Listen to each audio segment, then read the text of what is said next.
అవును, మన రక్షకుడైన యేసు ప్రభువాన్ని ఆరాధించక పూర్వము పేతురు రాసిన మొదటి పత్రిక, అపోస్తుడైన పేతురు రాసిన మొదటి పత్రిక 2వ అధ్యాయము 7వ వచనాన్ని మనందరము కలిసి చదువుకుందాం. క్రొత్త నిబంధన గ్రంథంలో పేజీ సంఖ్య 215. పేతురు రాసిన మొదటి పత్రిక 2వ అధ్యాయము 7వ వచనం. విశ్వసించున్న మీకు ఆయన అమూల్యమైన వాడు, విశ్వసింపని వారికైతే ఇల్లు కట్టు వారు ఏ రాత్రి నిషేధించిరో అదే మూలకు తలరాయి ఆయను, మరియు అది అడ్డురాయు అడ్డుబండయు ఆయను. 3 పేతురు 2:7. నాతో పలకండి. విశ్వసించుచున్న మీకు ఆయన అమూల్యమైన వాడు, ఆయన అమూల్యమైన వాడు. ప్రభు సాయం కొరకే ప్రార్థన చేసుకుందాం.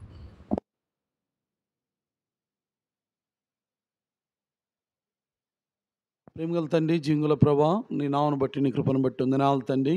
మరొకసారి శ్రేష్టకరమైన తరుణాన్ని మా జీవితంలో మీరు అనుగ్రహించిన నీ ప్రేమతో కొరకే వందనాలు తండ్రి. ఈ సమయాన్ని దీవెనకరంగా ఉంచండి. వచ్చిన వారిని బట్టి వందనాలు. ఎవరైతే మీ ఏర్పాట్లు ఉన్నారో, మార్గ మధ్యంలో ఉన్నారో ప్రభా, త్వరపెట్టి తీసుకొని రమ్మని ప్రార్థిస్తూ, నిలబడుతున్నవాడు బలహీనుడు, ఎన్నో అద్దుబాట్లు కలిగిన వాడు, కడగండి, పవిత్రపరచండి ప్రభా. మీ ఆత్మ నింపుదల, నీ వాక్శక్తి అనుగ్రహించండి ప్రభా. మా రాజుని ఎలా ఆరాధించాలో మాకు మీరే నేర్పుకుంటూ రమ్మని, పరిణీతి పరిచరణీతి మహిమ కేవలం నీకు మాత్రమే ఆరోపిస్తూ, యేసయ్య అతి ఘనమైన శ్రేష్టకరమైన పరిశుద్ధమైన నామంలో నమ్మి ప్రార్థిస్తున్నాం తండ్రి, ఆమేన్.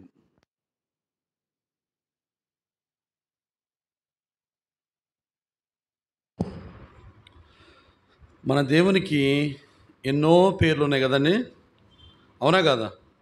చెప్పాలా? ఎన్నో పేర్లు ఉన్నాయి కదా. ప్రార్థన కొరకు వస్తే మన దేవునికి ఏం పేరు ఉందంట? ప్రార్థన చేయాలని వచ్చామనుకోండి, మన దేవునికి ఏ పేరు ఉందంట? మీరు మంచివాళ్ళు పాపం, మిమ్మల్ని అడగను. ఎంత గట్టిగా చెప్తుంటే ఇంకే అడుగుతాం. ప్రార్థన చేయాలని వచ్చామనుకోండి, మన దేవునికి ఒక చక్కని పేరు పెట్టాడు భక్తుడు, ప్రార్థన ఆలకించువాడా అని. ఆదరణ కొరకు ఆయన దగ్గరికి వచ్చామనుకోండి, ఆదరించే దేవుడు, ఆదరణకర్త. సమాధానం కోసం ఆయన దగ్గరికి వచ్చామనుకోండి, క్షమాపణ దగ్గరికి ఆయన దగ్గరికి వచ్చామనుకోండి, కొద్దిగా గట్టిగా చెప్పండి, క్షమించుటకు. ఏమన్నా కదా. పవిత్రత కొరకు వస్తే ఆయన పవిత్రుడైన దేవుడు, పరిశుద్ధుడైన దేవుడు. సరే, మంచిది. ఈ ఉదయకాల సమయంలో మన దేవుణ్ణి ఏమై ఉన్నాడు అంటే, ఇక్కడ భక్తుడు చెప్తున్నాడు పేతురు, ఆయన అమూల్యమైన వాడు. ఎవరంటండి మన దేవుడు? అమూల్యము అంటే అర్థం ఏంటంటే, మూల్యము చెల్లించలేని దాన్ని అమూల్యము అంటామండి. అంటే మూల్యము చెల్లించదంటే అర్థం ఏంటంటే, వెల కట్టలేని దానిని, ఎంతో విలువైన దానిని ఏమంటామంటే అమూల్యము అంటామండి. మన దేవుడు ఎలాంటి వాడంటే అమూల్యమైన వాడు. ఈ అమూల్యమైన దేవుణ్ణి ఆరాధించే భాగ్యము దేవుడు నీకు నాకు అనుగ్రహించాడు. మంచిది. ఈ అమూల్యమైన దేవుడు నా జీవితంలో చేసిన ఒక 5 సంగతులు చూసుకొని మనం ఆరాధనలోకి ప్రవేశిద్దాం. ఈ అమూల్యమైన దేవుడు మన జీవితంలో చేసిన మొట్టమొదటి మేలు రాండి. పేతురు రాసిన మొదటి పత్రిక 1వ అధ్యాయము 19వ వచనం. అమూల్యమైన రక్తము చేత అనగా నిర్దోషమును గొర్రెపిల్ల వంటి క్రీస్తు రక్తము చేత మీరు విమోచింపబడితేరని. చాలండి. దేవునికి స్తోత్రము. ఈ అమూల్యమైన దేవుణ్ణి నేను ఎందుకు ఆరాధించాలా, ఎందుకు మహిమపరచాలి అంటే పేతురు భక్తుడే చెప్తున్నాడు. అయ్యా, ఆ అమూల్యమైన దేవుని ఎందుకు ఆరాధించాలో తెలుసా? ఆయన నా పాపముల కొరకై తన అమూల్యమైన రక్తాన్ని చిందించాడు. ఆయన రక్తం కూడా ఎలాంటిదంటండి? అమూల్యమైనది. అబ్బా, ఎంత శ్రేష్టకరమండి. ఆ అమూల్యమైన రక్తము లేకపోతే నీకు నాకు పాప క్షమాపణ లేదు, నీకు నాకు ఈ గొప్ప రక్షణ లేదు. ఈ అమూల్యమైన రక్తము ఏం చేసిందయ్యా అంటే మనలను విమోచిస్తూ వచ్చిందండి. ఆయన అమూల్యమైన రక్తం చేత నన్ను విమోచించక తొలికి మన పరిస్థితి ఎలాగుంది? రాండి. కీర్తన గ్రంథం 49వ అధ్యాయము 9వ వచనం. కీర్తన 49 9వ వచనం. వారి ప్రాణ విమోచన ధనము బహు గొప్పది, అది ఎన్నటికి తీరక అట్లుండవలసిందే. చాలండి. ఇక్కడ అంటాడు భక్తుడు, ఓ ప్రియమైన సంగమా, ఈ అమూల్యమైన దేవుడు అమూల్యమైన రక్తం చేత నిన్ను నన్ను విమోచించక తొలికి మన పరిస్థితి ఎలా ఉందంటే, మన ప్రాణ విమోచన ధనము బహు గొప్పదిగా ఉందంటే. గొప్పదని రాయొచ్చండి, కానీ మనం ఎంత గనులో చూడండి, లోకంలో పాపంలో ఎంత గనులో అంట, బహు గొప్పది. అంత గొప్పదైన పాపాన్ని మూటగట్టుకున్నా ఎవరు విడిపించలేని స్థితిలో ఉన్నాం. కారణం ఏమిటి? ఎందుకు విమోచించలేరు? మన స్థితి ఎలా ఉంది? టూకీగా 2 మాటలు చూసుకొని ముందుకు వెళ్దాం. దానియేలు గ్రంథము 9వ అధ్యాయము 6-7 వచనాలు. దానియేలు గ్రంథము 9వ అధ్యాయము 6వ వచనము 7వ వచనము.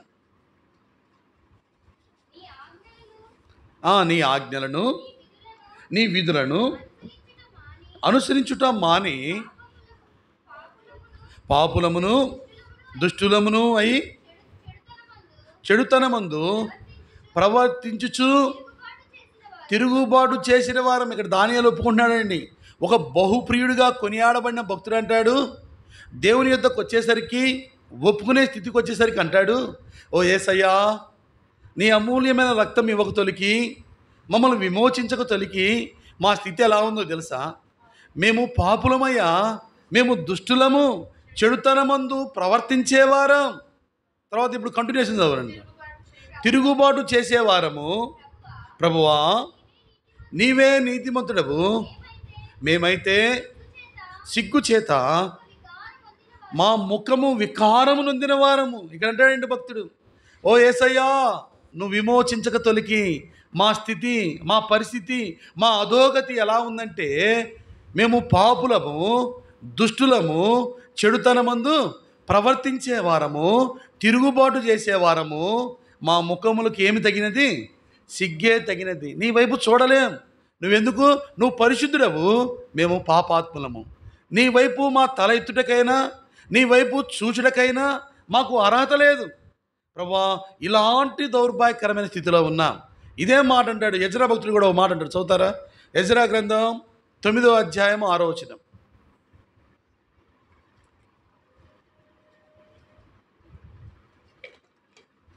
ఎజ్రా, నా దేవా, నా దేవా, నా ముఖము నీ వైపు ఎత్తుకొనుటకు సిగ్గుపడి కిన్నునై ఉన్నాను. మా దోషములు మా తలలకు పైగా హెచ్చి ఉన్నవి. అబ్బా, చాలండి. ఎంత గొప్పలమండి! పాపముల విషయంలో, అపరాధం విషయంలో, దోషముల విషయంలో, తిరుగుబాటు చేసే విషయంలో, చెడుతనం విషయంలో మనం ఎంత గొప్పవారమండి. ఇక్కడ ఎజ్రా అంటాడు, ప్రభువా నీ వైపు మా ముఖములు ఎత్తుకొనుటకు మేము సిగ్గుపడి ఉన్నాం. ఎందుకో తెలుసా? మేము ఎలాంటి వారము? మా దోషము మా తలకు పైగా ఉన్నది, మా అపరాధములు ఆకాశాన్ని అంటుతున్నాయంటండి. అబ్బా, రాకెట్లు పోయినట్టు పోతున్నాయంటండి, విమానాలు పోయినట్టు పోతున్నాయంట. వాటికన్నా ముందు ఏం పోయినాయంట? మన పాపములు, దోషములు పోయినాయి.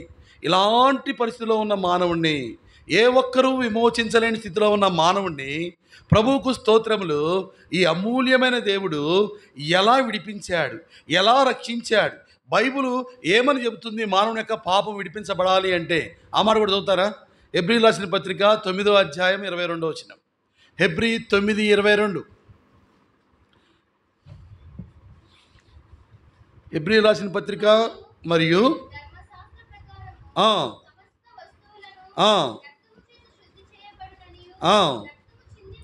రక్తము చిందింపకుండా పాప క్షమాపణ కలగదు. ఇదేనండి ధర్మశాస్త్రం చెప్పే నీతి. ఏ ఒక్కటి చెప్పినా సరే, ఏ మత గ్రంథము చెప్పినా సరే ఏం చెప్తుందంటే, రక్తము లేకుండా పాపం నుండి విడుదల లేదు, రక్తము లేకుండా క్షమాపణ లేదు, రక్తము లేకుండా శుద్ధి లేదు. బైబిల్ కూడా అదే చెప్తుంది. మానవుని యొక్క పాపము క్షమించబడాలి అంటే రక్తము చిందించాలి. ఆ రక్తం చిందించి ఆయన ఎలా ఉండాలా? నిర్దోషిగా ఉండాలా, నిష్కల్మషుడిగా ఉండాలా, పవిత్రుడిగా ఉండాలా. ప్రియమైన సంగమా, ఇలాంటి పరిస్థితిలో ఉన్న మనలను విడిపించుటకై, క్షమించుటకై ఆ అమూల్యమైన దేవుడు అమూల్యమైన రక్తం ఇచ్చాడు. మనం చదువుకున్నాం కదా. 1 పేతురు 1:19 ఏముంది? అమూల్యమైన రక్తము చేత అనగా నిర్దోషమును నిష్కలంకమునకు గొర్రెపిల్ల వంటి క్రీస్తు రక్తము చేత. మనం ఇందాక ఏమన్నాం? పాప క్షమాపణ కలగాలంటే ఏం చేయాలంటనా? రక్తము చిందించాలా. ఆ రక్తం ఎవరిదై ఉండాలా? పరిశుద్ధుందై ఉండాలా. ఇప్పుడు యేసయ్య రక్తం ఎలాంటిదంట? అది నిర్దోషమైనది, నిష్కలంకమైనది. అందుకే బైబిల్ మనం ధ్యానించి చదవాలంట. పాప క్షమాపణ కలగాలంటే పవిత్రుని యొక్క రక్తము కావాలా, పరమాత్ముని యొక్క రక్తము కావాలా. ఇక్కడ అమూల్యమైన రక్తం అని ఇచ్చాడు. మళ్ళీ కొంతమందిని ప్రశ్నించేవారు ఉంటారు కదా, వాళ్ళకి అర్థవంతంగా రాస్తున్నాడు. అమూల్యమైన రక్తము చేత అనగా యేసయ్య రక్తం ఎలాంటిదో తెలుసా? నీ నా పాపములు తీసివేసేది, నీ నా పాపములను క్షమించి వేసేది, మన ప్రాణ విమోచన ధనము నుండి మనల్ని విడిపించేది. నిర్దోషమైన నిష్కలంకమైన గొర్రెపిల్ల వంటి క్రీస్తు రక్తము చేత మనము విమోచింపబడ్డాం, మనము రక్షింపబడ్డాం, మనం క్షమించబడుతూ వచ్చాం. ఈ హేతువును బట్టి ఆ అమూల్యమైన దేవుణ్ణి, అమూల్యమైన రక్తం ఇచ్చిన దేవుణ్ణి ఏం చేయాలంట? పక్కన వాళ్ళకి వినపడకుండా గట్టిగా ఆరాధన చేయాలి. ఏం చేయాలా? గట్టిగా చెప్పండి. ఇప్పుడే మీరు చెప్పకపోతే ఇంకా ఆరాధన చేస్తారు. మైకిరిపోతే అసలు మీకు గొంతులే వినపడబడుకుంటా. ఆరాధన బిగ్గరగా చేయాలి, హృదయమారా చేయాలి, దేవుణ్ణి జీవితంలో చేసిన క్రయధనాన్ని తలచుకొని చేయాలి. మొట్టమొదటికి ఏమి ఇచ్చాడంట? అమూల్యమైన రక్తం ఇచ్చాడు. ఈ అమూల్యమైన రక్తం ఏం చేసింది? టూకీగా 2 మాటలు. ఒకటి విమోచించింది, రెండోదిగా ఏం చేసింది? యోహాను రాసిన మొదటి పత్రిక 1వ అధ్యాయం 7వ వచనం. విమోచించడం మాత్రమే కాదు కానీ రక్తము, అయితే చివరి మాట చదివితే చాలమ్మా. అయితే యేసు రక్తము ప్రతి పాపము నుండి మనలను అక్కడేమో విమోచించింది యేసయ్య రక్తం, అమూల్యమైన రక్తం. ఇక్కడ ఏం చేసిందంటే ఆ అమూల్యమైన రక్తము పవిత్రులుగా చేసింది. ఎంత ధన్యత అండి. మూడోదిగా ఏం చేస్తూ వచ్చింది? రోమీయులకు రాసిన పత్రిక 5వ అధ్యాయం 9వ వచనం. రోమీయులకు రాసిన పత్రిక 5:9. యేసయ్య రక్తం, ఆ అమూల్యమైన రక్తం మొట్టమొదటిగా విమోచించింది, రెండోదిగా పవిత్రపరిచింది, మూడోదిగా ఏం చేసింది? యేసయ్య రక్తము నీతిమంతులుగా తీర్చిందండి. ఇప్పుడు పాపులం కాదు, పరిశుద్ధులు అయ్యాం. ఇప్పుడు దాసత్వంలో లేము, విమోచింపబడ్డాం. ఇప్పుడు ఆ దుర్నీతి పరులం కాదు, అనీతి పరులం కాదండి. ఇప్పుడు ఎవరమంట? నీతిమంతులం. కారణం ఏంటి? యేసయ్య రక్తము, అమూల్యమైన రక్తము. ఆ అమూల్యమైన రక్తము చేత ప్రతి పాపం నుండి విమోచింపబడ్డాం, పవిత్రులుగా చేయబడ్డాం, నీతిమంతులుగా తీర్చబడుతూ వచ్చాం. ఈ కారణాన్ని బట్టి ఆయన్ను మనం మహిమపరచాలా, ఘనపరచాలా. మొట్టమొదటగా అమూల్యమైన దేవుడు అమూల్యమైన రక్తం ఇచ్చాడు. రెండోదిగా రండి, ఈ అమూల్యమైన దేవుడు నీ నా జీవితంలో చేసిన రెండో మేలు. కీర్తన గ్రంథం 36వ అధ్యాయము 7వ వచనం. కీర్తన 36:7. దేవా నీ కృప ఎంతో చాలండి. రెండోదిగా ఏమి ఇచ్చాడంటే అండి, అమూల్యమైనది ఆయన కృపనిచ్చాడు. మొట్టమొదటిగా రక్తం ఇచ్చాడు, అమూల్యమైన రక్తము. రెండోదిగా ఏమి ఇచ్చాడంట? అమూల్యమైన కృపనిచ్చాడు. ఈ అమూల్యమైన కృప మన జీవితంలో ఏం చేసింది? ఒక 3 విషయాలు. ఆ భాగమే సవర్ణమా. కీర్తన 36:7 ఫస్ట్గా చదవాలరా. దేవా నీ కృప ఎంతో అమూల్యమైనది, నరులు నీ రెక్కల నీడను ఆశ్రయించుచున్నారు.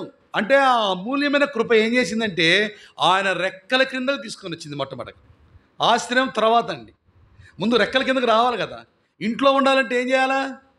ఇంట్లో ఉండాలంటే ఏం చేయాలండి? చెప్పరా మీరు? ఏం చేయాలి? ఇంట్లో ఉండాలంటేనా ఇల్లు కట్టుకోవాలా? ఇప్పుడు ఆశ్రయం పొందాలంటే ముందు ఆ రెక్కల కిందకు రావాలి కదా.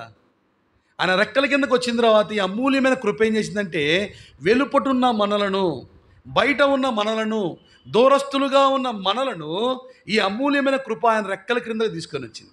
ఆయన రెక్కల క్రిందకి ఎప్పుడు వచ్చామో మనకేమొచ్చిందంటనా? ఆశ్రయం వచ్చింది. ఏమొచ్చింది? ఆశ్రయం వచ్చింది, ఒక ధైర్యం వచ్చింది. ఆశ్రయం ఏం చేసిందంటే గాలి నుండి రక్షించింది, వాన నుండి, వరదల నుండి, చలి నుండి రక్షించిందని కొద్దిగా గట్టిగా చెప్పండి అని నేనే చెప్తున్నా కదా. అవునా కదా? అవునా కదండి? ఆయన రెక్కల కిందకి ఎప్పుడు వచ్చామో ఆయన ఆశ్రయానికి వచ్చాము. అందుకే కీర్తనాకారుడు అంటాడు, యెహోవా నాకు ఆశ్రయమై ఉన్నాడు. ఎవరంటండి? ఇశ్రాయేలుకు ఆశ్రయమై ఉన్న దేవుడు నరుడు కాడంటాడండి భక్తుడు సమూయేలు అంటాడు. ఆయన రెక్కల నీడన ఏం కలిగిందంటే మొట్టమొదటిగా ఆశ్రయం కలిగింది. ఈ అమూల్యమైన కృప ఏం చేసిందంటే ఆయన రెక్కల నీడకు తెచ్చింది. రెండోదికి ఏం చేసిందంట, ఆశ్రయం ఇచ్చింది. రకరకాల టెన్షన్స్, రకరకాల ఒత్తిళ్ళు, అవునా కదా. ఇందాక ప్రసాద్ అన్న నేను మాట్లాడుకుంటుంటే అంటున్నాడు, అన్న ఏమన్నా కానీ అన్న దేవుడు ఉన్నాడు, నాకు అచంచలమైన విశ్వాసం ఉంది అంటే ఏంటి, నాకు ఆశ్రయంగా ఆయన ఉన్నాడు, మన శ్రమల్లో ఆయన ఉన్నాడు. ఇంక మనం ఎందుకు టెన్షన్ పడాలా, అవునా కదా. మనం ఎందుకు నేలకొండ నెత్తిన పెట్టుకోవాలా, ఏదైతే అదే అంతే. ప్రభువా నువ్వు నా ఆశ్రయముగా ఉన్నావు, నా ఆధారముగా ఉన్నావు, నా దేవుడుగా ఉన్నావు, ఇక నాకు నేను ఎందుకు భయపడతా. ఎట్ట జరగాలంటే అట్ట జరిగిద్ది, అవునా కదా. మనం బాధపడి ఏమైనా తగ్గిద్దండి, మనం ఏడితే ఏమైనా మారిపోద్దా. ఇది నేర్చుకోవాలి క్రైస్తవ జీవితంలో. ఆయన ఆ అమూల్యమైన కృప ఏం చేసిందంటే ఆయన రెక్కల క్రింద ఆశ్రయం కలగజేసింది, ఒక భద్రత, ఒక క్షేమంలో తీసుకొని వచ్చింది. రెండోదిగా ఏం చేసింది, ఆ అమూల్యమైన కృప ఆయన రెక్కల క్రింద తీసుకొని వచ్చి ఆశ్రయం ఇచ్చింది. రెండోదిగా ఏం చేసింది, మలాకీ గ్రంథం 4వ అధ్యాయము 3వ వచనం, 2వ వచనం మలాకీ 4:2.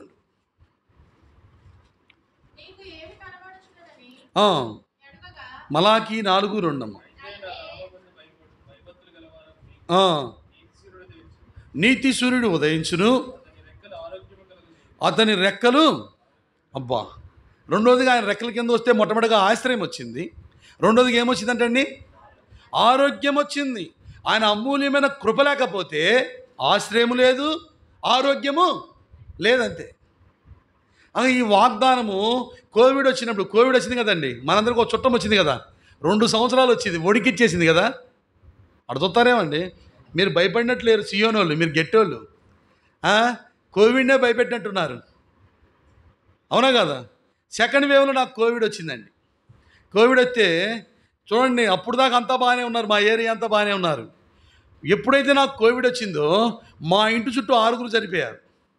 వాడొచ్చి ఏమైనా ధైర్యపరుతారంటే అంటాడు, అరే వాడు చనిపోయాడు రా అన్నాడు బయట ఉండి ఫోన్లో. మీ ఇంటి పక్కన ఉన్న చనిపోయాడు, ఇంకా సార్ నా అంటే నువ్వు ఇంకా బతికేవను, నువ్వు కూడా తొందరగా పోనే అట్ట భయపెడుతున్నారండి. అందరూ అన్నారు వాళ్ళకి డబ్బులు ఉన్నాయి, మనుషులు హాస్పిటల్ తీసుకొని పోయే మనుషులు ఉన్నారు. మా ఇంట్లో ఎవరు ఉన్నారు, మా ఇంట్లో ఎవరు లేరు, మొత్తానికి నేనేనా. డబ్బులు తేవాలన్నా నేనే, ఎవరైనా మోసుకొని పోవాలన్నా నేనే. ఇక నన్ను ఎవరు మోసుకొని పోతారు, ఇక నన్ను మోసేవాళ్ళు కూడా ఉంటారు ఇంత సన్నగుంటే. నాకు ఒకటి పెట్టారు, తలుపు చివర ఒక కుర్చీ పెట్టింది సిస్టరు, అందులో ఇస్తరాకేసి అన్నం పెట్టేది. అందరికి భయమే కదా. నేను ఒకటే అనుకున్నాను, ఒక రాత్రి వేళ ఏమైందంటే వీళ్ళందరూ బయట ఉన్నారు, మా పిల్లలకి తెలిస్తే వాళ్ళు ఒకటే ఏడుతున్నారు, నాన్నేంటి రూమ్లో పెట్టారని వాళ్ళు ఏడుస్తూ ఉన్నారు. ఒకసారి వీళ్ళు బయట పడుకున్నారు. ఒక టైంలో 11:30, 12 ఆ ప్రాంతంలో విపరీతమైన ఆయాసం వచ్చేసిందండి. ఇక నాకు శ్వాస తీసుకోవడం చాలా ఇబ్బంది అయిపోయింది. ఇటు మా అమ్మోళ్ళకి చెప్దామా, వాళ్ళు టెన్షన్ పడతారు, అవునా కదన్న. హాస్పిటల్ తీసుకొని పోయే పని లేదు, డబ్బులా లేవు. ఎట్లా నేను ఒకటే అనుకున్నాను, ఇక మంచం దిగి మోకాలు వేసుకుని, ప్రభా ఏమని ఉంటే నన్ను క్షమించు, నన్ను మటుకి యోగ్యంగా నీ పరలోక రాజ్యానికి తీసుకొని పో ప్రభా, నువ్వు తప్ప నాకు ఆశ్రయం లేదు, నాకు ఆధారం లేదు, దిక్కులేనోడికి. భలే చెప్పారు. మనం అన్ని ప్రయత్నాలు చేసి దిక్కులేనప్పుడు దేవుడి దగ్గరికి వస్తాం, మన సామాన్యులవా. ఇక నేనదే, ఇక ఆయాసం ఎక్కువైపోయింది, మోకాల మీదకి వచ్చా. ప్రభా మరి 2 బిడ్డలను ఇచ్చావు, మా కుటుంబం లోకంలో ఆధారం లేనిది, మా ఆధారమే నువ్వు. ఇక మరి నేను కూడా ప్రభా నీ చిత్తమైతే నన్ను కూడా తీసుకో, నన్ను యోగ్యంగా తీసుకో అని ప్రార్థన చేసుకున్నానండి. అసలు గొప్ప విషయం ఏంటంటే ఆయాసపడతా అంతే నిద్రపోయానండి. నేను తెల్లారు లేగిస్తే నేను అనుకుంటున్నా కలగని వాళ్ళే ఉన్నా, నేనేనా బ్రతికాను అనుకుంటున్నారండి. అంటే దేవుడు చక్కని ఆరోగ్యం ఇచ్చాడు. నాకు 3,600 మందులు అయినాయండి అంతే. ఒక బ్రదర్ తెచ్చిచ్చాడు స్టార్టింగ్లో, నాకు అసలు రూపాయి ఖర్చు కాలే. అంటే ఆయన్ని ఆశ్రయిస్తే ఆ అమూల్యమైన కృప ఏం చేసిందంటే మనకు ఆరోగ్యము కలగజేసింది. ఎంతోమంది చనిపోయారు, చనిపోయినా నా దేవునికి మహిమ కలగాల, బ్రతికున్నా నా దేవునికి మహిమ కలగాలి. అంటే ఆ అమూల్యమైన కృప ఏం చేసింది, మనందరినీ ఆ కోవిడ్ బారి నుంచి తప్పించి మనందరికి ఏం కలగజేసిందండి, ఆరోగ్యం కలగజేసింది.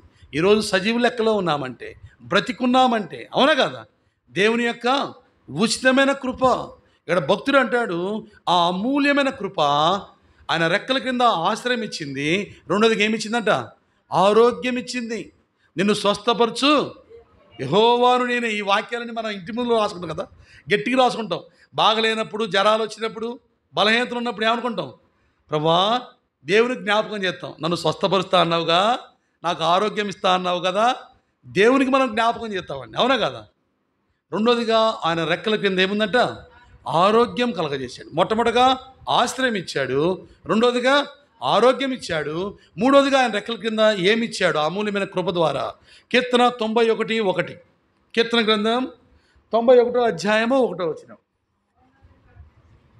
మహోన్నతుని చాటున నివసించువాడే సర్వశక్తుని నీడను విశ్రమించువాడు. ఆయన రెక్కల నీడ మూడోదిగా ఏముందంటే విశ్రాంతి ఉంది. ఏముందంటే అండి, మహోన్నతుని చాటున అంటే ఆయన రెక్కల చాటున నివసించే వానికి ఏముందంట, విశ్రాంతి ఉందండి.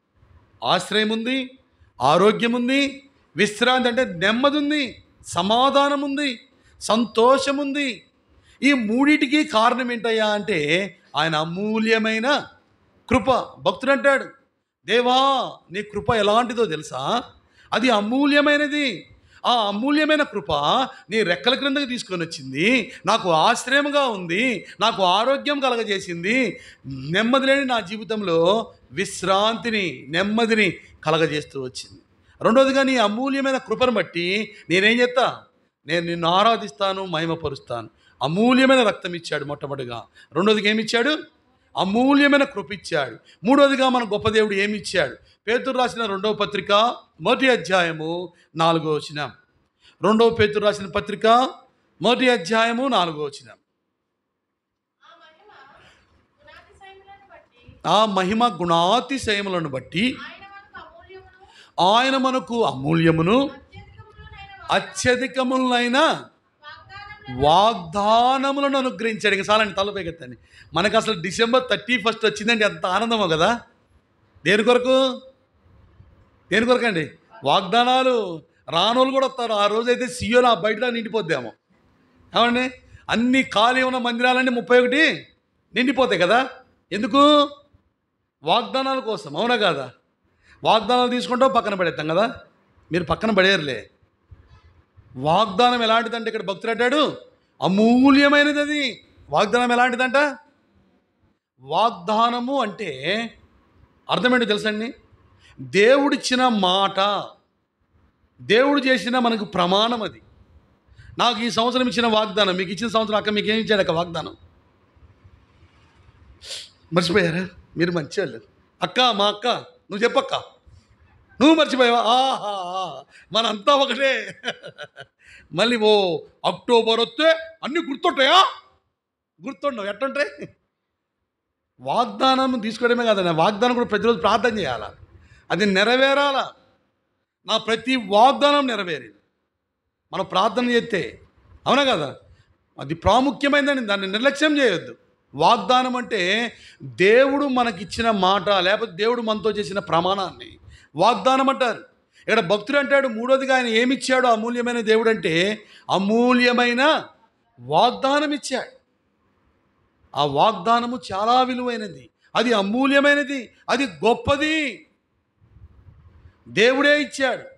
బైబిల్లో ఎన్నో వాగ్దానాలు ఉన్నాయి, కొన్ని వేల వాగ్దానాలు ఉన్నాయి. 8,000 వాగ్దానాలు ఉన్నాయంట. ఎన్ని వాగ్దానాలు ఉన్నాయంటండి? 8,000 వాగ్దానాలు ఉన్నాయంట. ప్రతిదీ వాగ్దానమే, ప్రతి మాట వాగ్దానం. అంటే ఏంటి, మనం భయపడుతున్నాం, భయపడకమని దేవుడు అంటాడు, అది వాగ్దానమేనండి, అవునా కదా. భయపడే సమయంలో భయపడకంటాడు, అవునా కదా. ఈ సంవత్సరము నాకు అవసరమైంది వచ్చింది అంటే కుటుంబ వాగ్దానం. ఏమొచ్చిందో తెలుసా, మాకు సమాధానం కావాలా, మా సరిహద్దుల్లో, మా కుటుంబంలో సమాధానం కావాలి. అందుకే దేవుడు అనుకున్నాడు, ప్రభా కుటుంబ వాగ్దానం మాకు అవసరమైంది అయ్యా. మేము జనవరి 1కి వాగ్దానం తీసుకుంటాం, మళ్ళీ జనవరి 2వ తారీఖు నుంచి వచ్చే సంవత్సరం వాగ్దానాల కొరకు కూడా ప్రార్థన చేస్తాం. ఈ వాగ్దానం కొరకు ప్రార్థన చేస్తాం, నెక్స్ట్ వచ్చే వాగ్దానాలే మమ్మల్ని బ్రతికించినాయి, దేవుని మాటలే మమ్మల్ని బ్రతికించినాయి. ఈ వాగ్దానం ఎలాంటిదంటే అమూల్యమైనది. ఎందుకు అమూల్యమైనది? సంఖ్యాకాండం 23:19. సంఖ్యాకాండం 23:19. సంఖ్యాకాండం. దేవుడు అబద్ధమాడుటకు ఆయన మానవుడు కాడు, పశ్చాత్తాపపడుటకు ఆయన నరపుత్రుడు కాదు. ఆయన చెప్పి చేయకుండానా, ఆయన మాట ఇచ్చి, అమ్మ తలపెగెత్తండి, బాగా అర్థం చేసుకోవాలా. ఆయన వాగ్దానం చేశాడంటే ఏం చెప్పుకున్నాం, ఆయన మనకు మాట ఇచ్చాడు, ప్రమాణం చేశాడు. ఇక్కడ భక్తుడు అంటాడు, ఆయన మాట ఇచ్చి స్థాపింపకుండా ఉండునా, ఆయన మాట తప్పడు, ఆయన అబద్ధం ఆడడు. నీ జీవితంలో ఒక వాగ్దానం ఇచ్చాడంటే నువ్వు కనిపెట్టు, నువ్వు ప్రార్థన చేయి, దేవుడు దాన్ని నెరవేరుస్తాడు. అందుకే ఇక్కడ భక్తుడు అంటాడు, ఆ వాగ్దానం అమూల్యమైనది, దాని విలువ తెలుసుకోవాలి. మనం వాక్యం యొక్క విలువ, వాగ్దానం యొక్క విలువ, మన దేవుని విలువ తెలిస్తే దాన్ని మనము విడిచిపెట్టాం. ఇక్కడ భక్తుడు అంటాడు, ఏమంటాడు, ఆయన మాట ఇచ్చి ఏంటంటక్క స్థాపింపకుండునా, ఆయన చెప్పి చేయకుండునా. ఆయన చెబితే కరెక్ట్గా చేస్తాడు. ఆయన వాగ్దానం చేసినవాడు. బైబిల్లో మాట చూసామంటే హెబ్రీ రాసిన పత్రిక 10వ అధ్యాయం 23వ వచనం. హెబ్రీ 10:23. వాగ్దానం చేసినవాడు, వాగ్దానం చేసినవాడు ఎలాంటి వాడు అంటే అండి, నమ్మదగిన వాడు. ఆయన మనం నమ్మదగిన వారము, కానీ మనకు వాగ్దానం చేసిన దేవుడు ఎలాంటి వాడు అంటే అండి, నమ్మదగిన వాడు, నెరవేర్చేవాడు, ధైర్యపరిచేవాడు. బైబిల్ గ్రంథంలో కొంతమందికి దేవుడు వాగ్దానాలు ఇచ్చాడండి. ఇచ్చాడా లేదా? ఇచ్చాడా లేదా? అన్న ప్రసాద్ అకులాన్న మీరన్నా చెప్పండి, కొద్దిగా బ్రతికించండి. ఇచ్చాడా లేదా? అకులాన్న మీ వాగ్దానం మీ వాగ్దానం మీకు గుర్తుందా? ఆహా, మేము మంచివాళ్ళం, మీరు మాత్రమేనా? మేము మంచివాళ్ళమే. సరే, మంచిది. ఎలాంటి దేవుడు అంటే మన దేవుడు వాగ్దానం చేసిన దేవుడు, నమ్మదగిన వాడు, ఆయన మాట ఇచ్చి స్థాపించే దేవుడు. భక్తులకు ఎన్నో వాగ్దానాలు ఇచ్చాయి. అమ్మా, దేవుని వాగ్దానం వలన బ్రతికిన వాళ్ళు ఎంతోమంది ఉన్నారండి. చనిపోదాం అనుకున్న వాళ్ళు ఈ వాగ్దానాలు బట్టి బ్రతికిన వాళ్ళు ఉన్నారు. వాగ్దానం అంటే ఏంటంటే దేవుని వాక్యమే. ఒక ఆయన అనుకున్నాడంట, బాగా సమస్యల్లో ఉన్నాడు, శోధనలో ఉన్నాడు, చచ్చిపోదాం అనుకుని తీర్మానం చేశాడండి. చచ్చిపోదామని తీర్మానం చేసుకొని ఇంట్లో ఉన్న వాళ్ళందరినీ ఊరు పంపించాడంటండి. మళ్ళీ ఇంట్లో ఉంటే ఇబ్బంది కదా, అందరినీ, భార్య పిల్లలందరినీ ఊరు పంపించాడు. ఊరు పంపించేసి ఆయన ఒక్కడే ఉంటున్నాడు. వాళ్ళందరినీ బస్ స్టాండ్ కాడ దింపేసి ఇంటికి వస్తున్నాడంట. ఇంటికి వస్తుంటే దారిలో మన వాళ్ళు సువార్త చేస్తున్నారంటండి. సువార్త చేస్తా, అయ్యా ఆపు, మన వాళ్ళు బండ్లు ఆపుతారు కదా, ఎట్లా ఆపుతారు, మీరు కింద పడేటట్టు ఆపారు, అడ్డాలు తిరుగుతున్నారు. మొన్న మేము పోతే వీబీఎస్కి పోతే ముదిరేపల్లిలో అడ్డం పోకూడదండి. వాళ్ళు బండి మీద అవునా కదా, మనకన్నా తగులుతారు, వాళ్ళని కింద పడతారు. జ్ఞానంగా చేయాలి సువార్త. మా అంతకుముందు వచ్చినప్పుడు చెప్పా కదా, చాలా జాగ్రత్త. సరే, ఆయన వస్తున్నాడు. వస్తుంటే ఒక ఆయన మన వాళ్ళు సువార్త చేస్తారు, ఒక పత్రిక ఇచ్చారంట. అందులో ఏముందంటే, ఆయనే నిన్ను ఉద్ధరించువాడు, పడిపోవు వారందరినీ ఉద్ధరించేవాడు ఆయనే అని అందులో రాయబడిందంటండి. ఆయనే నిన్ను ఉద్ధరిస్తాడు, పడిపోవారందరూ ఉద్ధరించేవాడు అని మాట రాయబడిందంటండి. ఆ సువార్త పత్రిక ఇచ్చాడు. వద్దంటే కాదన్నా, తీసుకోండి అని ఇచ్చాడంట. సరే అని వాళ్ళని ఇబ్బంది పెట్టడం, సరే ఎటు కూడా చచ్చిపోతున్నాయి కదా, ఈయన మా దేవుడు కాపేని తీసుకుంటానని ఆ పేపర్ తీసుకున్నాడంట. అది తీసుకొని జేబులో పెట్టుకొని వచ్చాయంట. జేబులో పెట్టుకొని వచ్చాడు, తాళం తీశాడు. తాళం తీసి టేబుల్ ముందు కూర్చొని ఇంకా చనిపోదామని ఆలోచన కలిగి ఉన్నాడుగా. ఈ జేబులో తీసి అటు టేబుల్ మీద పెట్టాయంటండి. టేబుల్ మీద పెట్టి ఇంక నేను చనిపోతాను, నాకు ఈ బాధలు ఎక్కువైనాయి, నేను బ్రతకను అనుకుంటుంటే ఆ జేబులో ఉన్న పేపరు అది అంతవరకు మడత పెట్టాడు కదా, అంతవరకు ఏముందంటే, నేను నిన్ను ఉద్ధరించేవాడనని నువ్వు కనబడుతుందంట. ఓసారి చదివాడంట, మళ్ళీ రెండోసారి చదివాడంట, మూడోసారి చదివాడంట. ఆ మాట తన్ని బలపరుస్తూ వచ్చిందంట. ఈయనెవరో నన్ను ఉద్ధరిస్తాడంటాడు. ఎలాంటి వాడు, ఈయన ఒకసారి గురించి తెలుసుకున్న తర్వాత చచ్చిపోతాం అనుకొని ఆర్డర్ తీసుకొని మందిరానికి వెళ్ళాడంట. అక్కడ దైవజనుడు కొన్ని మాటలు చెప్పాడు. తర్వాత దేవుని నమ్ముకున్నాడు. దేవుడు అతన్ని బాగు చేస్తూ వచ్చాడు. అంటే దేవుని మాట ఏం చేసింది? బ్రతికించింది. అందుకే కీర్తనకారుడు అంటే ఒక చక్కని మాట. కీర్తన 119:50. కీర్తన 119:50. కీర్తన గ్రంథం 119వ అధ్యాయము 50వ వచనం. నీ వాక్యము నన్ను బ్రతికించి ఉన్నది, నా బాధలలో ఇదే నాకు నెమ్మది కలగజేస్తుందని. ఈ వాక్యము, ఈ వాగ్దానం ఏం చేసిందంట అన్న మనల్ని? ఏం చేసిందంటండి? బ్రతికించిద్దంట, మనకి నెమ్మదిస్తుంది. అమ్మ, మా దైనందిక జీవితంలో ఇక్కడికి వచ్చినప్పుడు మేము నిండుగా కనపడతాం, సంతోషంగా కనపడతాం. అందరూ అనుకుంటారు సతీష్ అన్నకి ఏమైందని. సతీష్ అన్నకి మీరు అందరూ తిరుగురు వస్తే నాతో పాటు 2 రోజులు ఉంటే నా బాధలు తెలుస్తాయి. అమ్మ, కానీ ఒకటి మేలండి, బాధలు ఉంటాం కూడా ఒక మేలు తెలుసా? దేవునితో సహవాసం కలిగి ఉంటాం, ప్రార్థన గట్టిగా చేస్తాం, బైబిలు గట్టిగా చదువుతాం. కడుపు నిండితే చేద్దాములే, పోద్దాములే. కడుపులో నొప్పి వచ్చింది, ఎన్నిసార్లు తలుచుకుంటాం దేవుణ్ణి? ఎన్నిసార్లు తలుచుకుంటామండి? మీరు తలుచుకోరా? తలుచుకుంటారా? ఎంత గట్టిగా చెబుతున్నారు కడుపులో నొప్పి వచ్చింది, కూర్చున్నా ఏసై అంటాం, నించున్నా ఏసై అంటాం, అవునా కదా? బాధ ఏం చేసిందంటే దేవునికి దగ్గరగా చేసిద్దండి.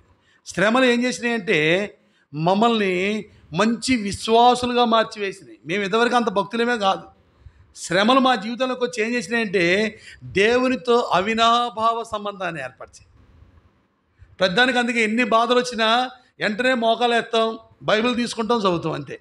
అందుకే మీకు అంతకుముందు చెప్పే కదా, మా ఇంటి వసారులో రాగానే బండి దిగంగానే ఏం చూస్తా తెలుసా? ఒక వాగ్దానం పెట్టుకున్నా, భయపడకుము, నేను నీ కుడి చేతిని పట్టుకున్నా, అమ్మయ్యా ఏసయ్యా అనుకుంటానండి. బండి దిగంగానే లోపల రాగానే ఏం పెట్టుకున్నా తెలుసా? మొట్టమొదటి గదిలో నిన్ను విడువను, నిన్ను ఎడబాయనని ఒక వాగ్దానం. ఏసయ్యా నువ్వు ఉన్నావు అనుకుంటాను. బెడ్రూమ్లో ఏం పెట్టుకున్నా తెలుసా? శోధనలో ప్రవేశించకుండా మెలకుగా ఉండి ప్రార్థన చేయండి. ఆయన నేను భయపడకుండా ఉండాలంటే, ఆయన నన్ను విడిచిపెట్టకుండా ఉండాలంటే, మూడోదిగా నేను ఏం చేయాలా? శుభ్రంగా నిద్రపోకుండా తిని ఏం చేయాలంటే నేను మెలకుగా ఉండి పెట్టుకోవాలా. ఈ మూడు నా అనుభవంలో ఉన్నాయి కాబట్టి నేను కూడా ప్రసాదాన్ని చెప్పినట్టు దేనికి భయపడను. ఎందుకంటే నా దేవుడు ఉన్నాడు, నా దేవుడు నా పక్షంగా ఉన్నాడు, నాకు వాగ్దానం చేశాడు. నేను ఆయన పని చేస్తున్నా, ఆయన నన్ను విడిచిపెడతాడా? గిన్నెడు చన్నీళ్ళు ఇస్తేనే మన ప్రతిఫలం పోగొట్టుకోం. నేను ఆయన పరిచర్య చేస్తున్నా, ఆయన కొరకు అనేకమైన కొన్ని వందల కిలోమీటర్లు ప్రయాణం చేస్తున్నా, దేవుడు నన్ను విడిచిపెడతాడా? విడిచిపెడతాడండి? నేను ఎందుకు భయపడాలా? వాగ్దానమును పట్టుకున్నా, వాగ్దానమును నమ్ముకున్నా, వాక్యమై ఉన్న దేవుని నమ్ముకున్నా, వాగ్దానం చేసిన దేవుని ఎందుకు నమ్మికుంచా, నా ప్రతి పరిస్థితిలో దేవుడు గొప్ప విజయం ఇస్తున్నాడు.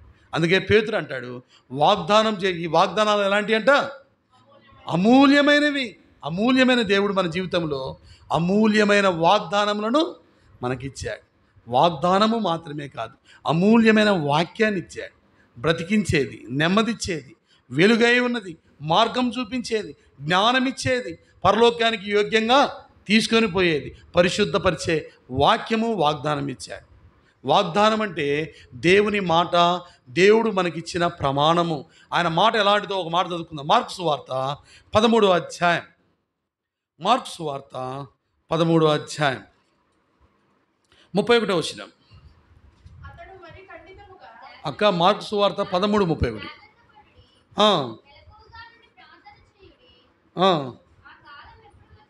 మార్కు సువార్త 13:31 అన్నారా?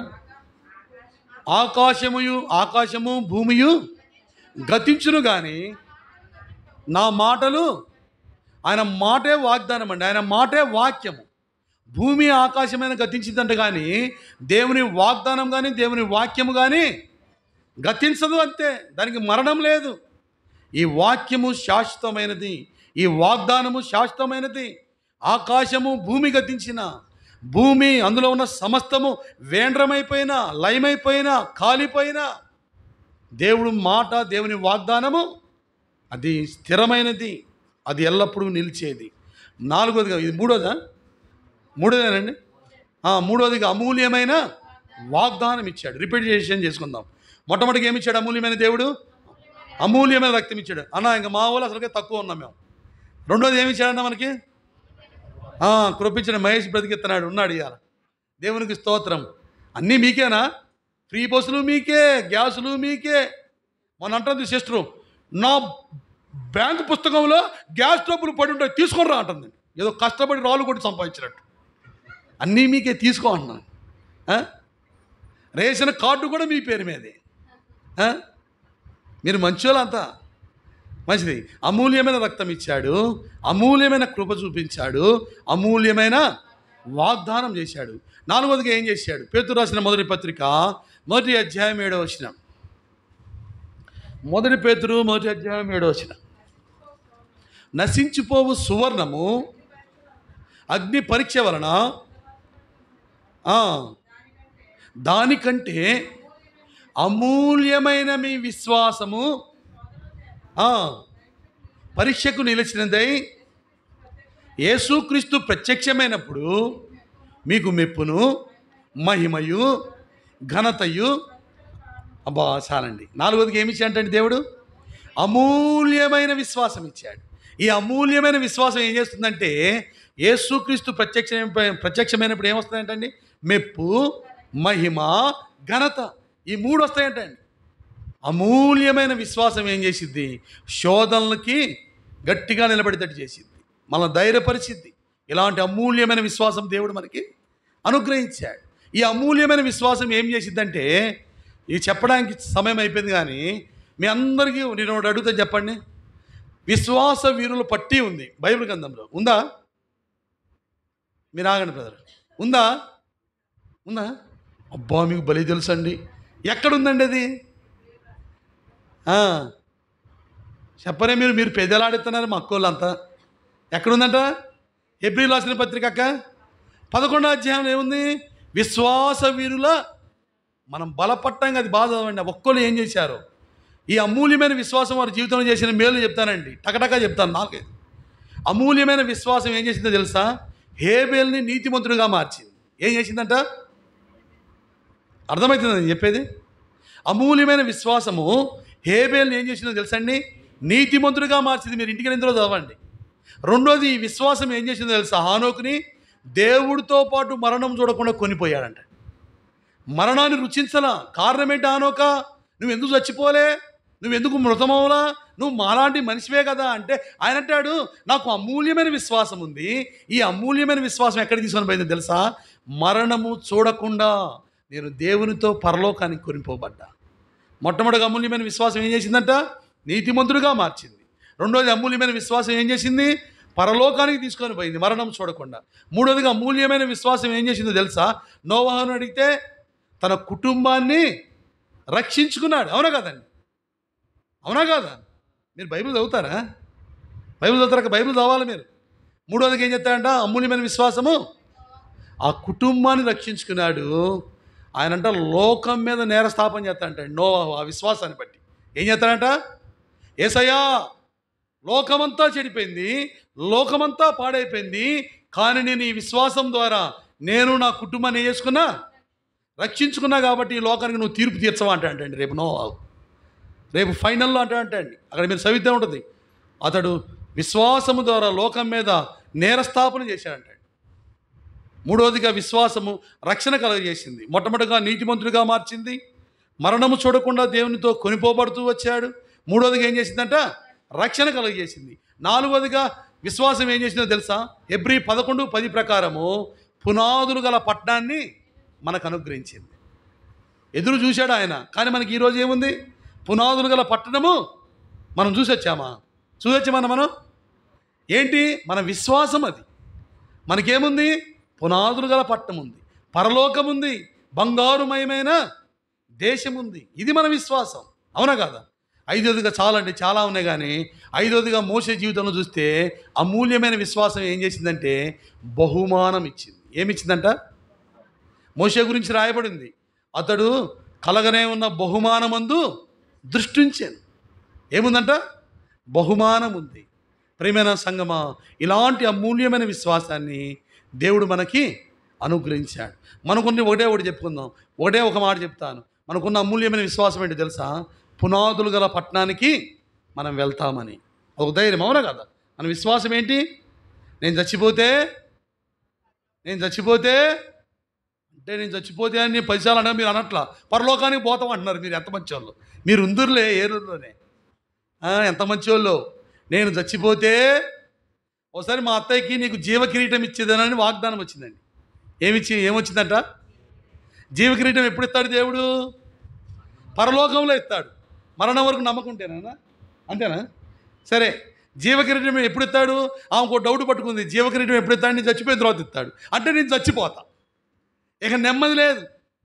నేనన్నా, అత్త నువ్వు చచ్చిపోతే నువ్వు ఒక కాలు మావయ్య పట్టుకుంటాడు, ఒక కాలు నేను పట్టుకుంటా, నువ్వేం భయపడమాక, మీ ఇద్దరం గట్టి పట్టుకుని లాగుతాం. విశ్వాసం ఉందండి మనకి. అవునా కదా? క్రైస్తవుని యొక్క మరణము విలువైంది. దేవుడు మనల్ని విడిచిపెట్టడండి. అవునా కదా? మనం ఎన్ని పనులు చేయాలా? దేవుని పనులు. మన పనులు ఎన్ని చేసుకోవాలా? ఐదోదికి ఏమి ఇచ్చాడు? అమూల్యమైన విశ్వాసం ఇచ్చాడు. ఈ అమూల్యమైన విశ్వాసం ఎక్కడికి తీసుకొని పోతుందంటే పరలోకానికి తీసుకొని పోతుంది. పరలోకంలో మనకి ఏం కలుగుతాయి? మెప్పు, ఘనత, మహిమ కలుగుతాయి. 4 విషయాలు చూసాం. ఫైనల్గా ఒక విషయం చూసుకొని మనం ఆరాధనలో ప్రవేశిద్దాం. అది అమూల్యమైనదని రాయబడలేదు, కానీ అది అమూల్యమైనదే. ఏంటది? రండి, యోహాను సువార్త 3వ అధ్యాయం 16వ వచనం. యోహాను సువార్త 3:16. దేవుడు లోకమును ఎంతో, చాలండి. ఐదోది ఏంటంటే ఆయన ప్రేమ అమూల్యమైనది. మొదటి యోహాను 4:8. ఆయన ప్రేమాస్వరూపి. ఆయన ప్రేమ ఎలాంటిదంట? అమూల్యమైనది. అమూల్యమైనది కాబట్టి అక్కడ భక్తుడు అన్నాడు, దేవుడు లోకమును ఎంతో ప్రేమించాను. ఎంత ప్రేమించాడో తెలియదండి. అందుకే ఒక సండే స్కూల్ టీచర్ అంట, అమ్మ తల్లబేగెత్తని అయిపోయింది, వర్తమానం అయిపోయింది. సండే స్కూల్ టీచర్ అంట, మీరు కూడా స్కిట్స్ చేస్తారు కదా క్రిస్మస్ అప్పుడు. కొన్ని వీడియోస్ చూశాను నేను, సియోన్లో కొడితే స్కిట్స్ చేస్తారు కదా. చెప్పరేమండి మీరు, అసలు మిమ్మల్ని సాక్ష్యానికి తీసుకొని పోతే వాడి పని అయిపోయినట్టే. నాయనా, ఎవరైనా మిమ్మల్ని పిలిస్తే నాకు ఫోన్ చేయమని చెప్పండి, మీ గురించి గట్టిగా చెప్తాను నేను. ఎంత మంచోళ్ళు, ఎంత నమ్మకస్తులు చెప్తాను నేను. మీ గురించి ఒక పుస్తకం రాస్తున్నా, ఓ 10 పేజీలు అయిపోయింది, ఇంకో 10 పేజీలు రాసిన తర్వాత మీకు పంపిస్తా. సరే, మంచిది. ఎక్కడి దాకా వచ్చింది మన పాఠం? ఇది మటుకు భలే గుర్తుంటుంది. వాక్యం గుర్తుండదు కానీ సండే స్కూల్ టీచర్ గారంట క్రిస్మస్ సందర్భంగా పిల్లలందరినీ పులిపేట ఎక్కించిందంటండి. వాళ్ళు చాలామంది ఉన్నారు, అందరినీ వరుసలో నించోబెట్టి వాళ్ళు ఒక వాక్యం చెప్పడం ప్రారంభించారంట. ఏమని చెప్పారో తెలుసా? మొట్టమొదటి మొదలుపెట్టిండంటండి. ఏమని మొదలుపెట్టాడు? దేవుడు లోకమును ఎంతో అని మొదలుపెట్టినట్టు. వాడు ఊపిరి బిగపట్టిన సేపు వాడిది పని అయిపోయేసరికి పక్కనున్నాడు వాడు మొదలుపెట్టాడు ఎంతో ఎంతో ఎంతో. ఇక్కడ చెప్పుకుంటే ఎంతో కాడే టైం అంతా అయిపోయిందంటాడు. అంటే ఆయన ప్రేమ ఎంతో వివరించలేము, వర్ణించలేము, చెప్పలేమండి. అందుకే అక్కడ భక్తులు మనం ఐదోదిగా ఆయన ప్రేమ అమూల్యమైనది. చెడిపోయిన నిన్ను నన్ను ప్రేమిస్తూ వచ్చాడు, పడిపోయిన నిన్ను నన్ను ప్రేమిస్తూ వచ్చాడు, పతనమైపోయిన నిన్ను నన్ను ప్రేమిస్తూ వచ్చాడు. తన ప్రియ కుమారుని పంపించాడు, పాతాళమును తప్పించాడు, పాపం నుండి విడిపించాడు. అవునా కదండి? అవునా కదా? అమూల్యమైన వాగ్దానాలు ఇచ్చాడు, అమూల్యమైన కృప చూపించాడు, అమూల్యమైన విశ్వాసాన్ని అనుగ్రహించాడు. అనుదినము అమూల్యమైన ఆయన ప్రేమను పొందే భాగ్యం ఇచ్చాడు. ఆయన ప్రేమ అమూల్యమైనది. ఆయన ప్రేమిస్తూనే ఉన్నాడు. ఆయన ప్రేమించబట్టే మనం ఇంకా సజీవ లెక్కలో ఉన్నాం. అవునా కదండి? అందుకే ఐదోదిగా ఆయన ప్రేమ అమూల్యమైనది. ఐదోదిగా ఏం చెప్పుకోవాలంటే అమూల్యమైన ప్రేమను ఆ దేవుడు నీ ఎడల నా ఎడల కనపరుస్తూ వచ్చాడు, మనల్ని ప్రేమిస్తూ వచ్చాడు. మొదటి యోహాను 4:10 అంటాడు, ఆయనే మనలను మొదట ప్రేమించాను. 4:19 కూడా అదే మాట ఉంటుంది. ఆయనే మనలను మొదట ప్రేమించాడు, ప్రేమించి తన ప్రియ కుమారుని పంపించాడు. ఆ కుమారుని ద్వారా అమూల్యమైన రక్తం ఇచ్చాడు, అమూల్యమైన కృప చూపించాడు, అమూల్యమైన వాగ్దానములు ఇచ్చాడు, అమూల్యమైన విశ్వాసం ఇచ్చాడు, అమూల్యమైన ప్రేమను చూపిస్తూ ఉన్నాడు. 5 అంతల అమూల్యమైన కార్యములు ఈ అమూల్యమైన దేవుణ్ణి ఆరాధించిన కొరకు 5 అంతల అమూల్యమైన మేలు పొందిన మనము హృదయమార ఆత్మతో సత్యముతో మన అమూల్యమైన దేవుణ్ణి ఆరాధించబద్ధులమై ఉన్నాం. మనందరం లేచి నిలబడి ఓ పల్లవి చరణం పాడుతుండగా సండే స్కూల్ పిల్లలు సండే స్కూల్కి వెళ్తారు.